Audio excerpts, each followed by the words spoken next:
Selanjutnya saya persilakan kepada Ibu Yunti yang akan dijawab oleh Syekh Ahmad. Silakan Bunda.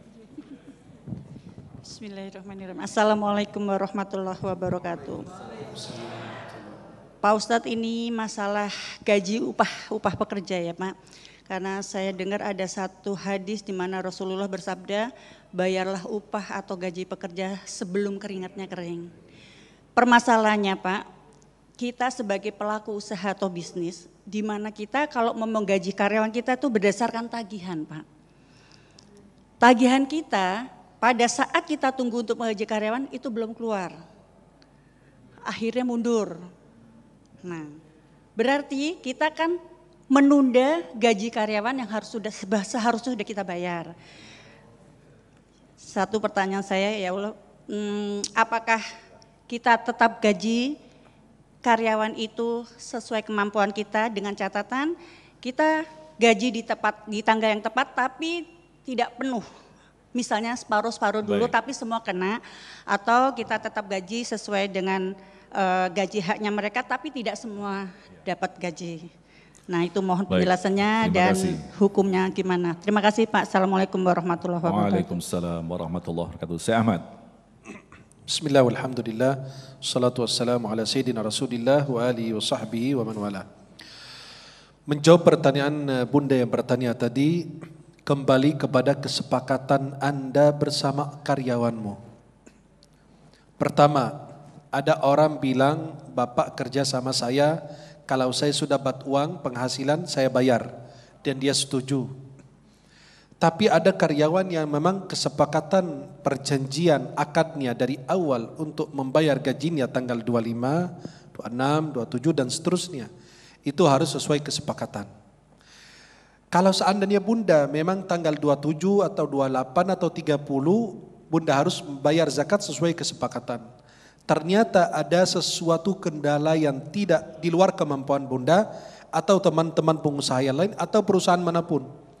Itu di luar kemampuan kita sebagai manusia, kita tidak tahu akan terjadi. Tiba-tiba terjadi COVID atau terjadi persoalan yang lain. Sehingga kita menunda-nunda pembayaran gaji, kita bicarakan baik-baik dengan mereka. Apakah mereka berkenankan kami bayarkan sebagian dari uang mereka sampai nanti tagihan itu keluar, kemudian kita bayar, sisanya itu tinggal dibicarakan antara kalian. Kalau seandainya Anda ini bisa termasuk zalim, kalau Anda, karena setiap pengusaha harus dia mempertimbangkan. Usaha itu tidak selalu untung. Kadang-kadang untung, kadang-kadang naik, kadang-kadang turun. Maka itu dibicarakan baik-baik. Dan saya yakin ketika kita punya niat baik untuk apa? Abang atau teman-teman yang bekerja, saya ini tagihan belum keluar. Bisa enggak saya bayar sebagian dari gaji kalian untuk keperluan-keperluan sehari-hari, nanti ketika tagihan keluar insya Allah saya segera bayar. Saya yakin itu akan lebih diterima oleh mereka dibanding kita diam-diam saja menunda-nunda hak mereka, sehingga itu termasuk daripada kezaliman. Ya, maka Nabi SAW mengatakan i'tul ajira ajrah qabla an yajuffa araqah. Berilah orang upahnya sebelum keringatnya kering. Ya, yang dimaksud mungkin juga karena orang dulu kan bekerja harian ya. Beda dengan kita sekarang bulanan. Kalau dulu orang kerja harian, sehari dia dapat upahnya. Jangan nunggu sampai esok karena takut ada keperluan hari ini dan lain sebagainya. Wallahu taala a'lam. Ustaz Jumharudin mungkin bisa melengkapi ketika kita usaha adalah hubungan antara owner dan pegawainya. Pada awalnya kita membuat kesepakatan, tetapi terjadi kondisi-kondisi krisis ekonomi yang pengusaha itu sendiri tidak membayangkan akan terjadi. Artinya apakah harus dirubah kesepakatan atau seperti apa? Karena di lain sisi sebagai seorang pengusaha mungkin istilahnya miskinnya pengusaha pun rumahnya besar, ada mobil sebagainya, tapi miskinnya sebagai seorang pegawai bisa dikatakan benar-benar miskin. Lantas bagaimana kita bisa mengambil jalan yang paling bijaksana untuk menghadapi kondisi seperti ini? Iya. Ini pertanyaan yang sangat bagus ya. Hadis Nabi yang berbicara tentang ini jelas sekali jawabannya. Matlul ghani.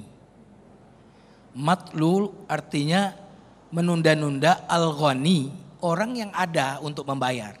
Nah, itu kalimatnya itu di situ. Orang yang ada duit untuk membayar. Kalau pengusaha walaupun dia nggak ada mungkin tapi asetnya banyak. Iya kan? Ini belum ini tagihan tapi aset Anda banyak. Berarti Anda punya kecukupan untuk membayar karyawan.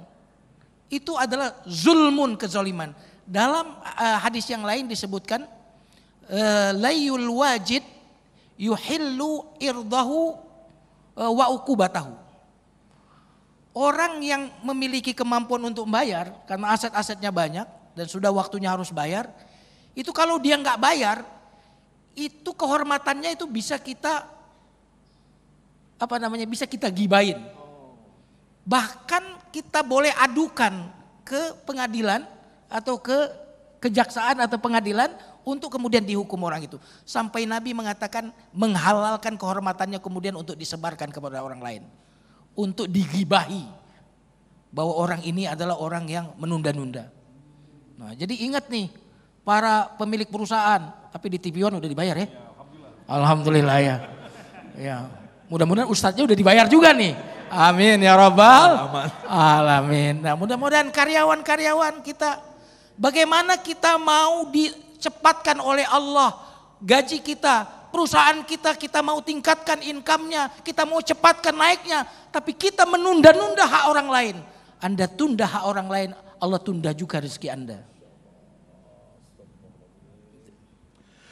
Astagfirullahaladzim. Ngelus dada, bener bahas tema ini Ustaz ya. Ya, kita masih menyimpan satu pertanyaan lagi, kita akan jawab selepas pesan-pesan berikut ini. Tetaplah bersama kami, Damai Indonesiaku.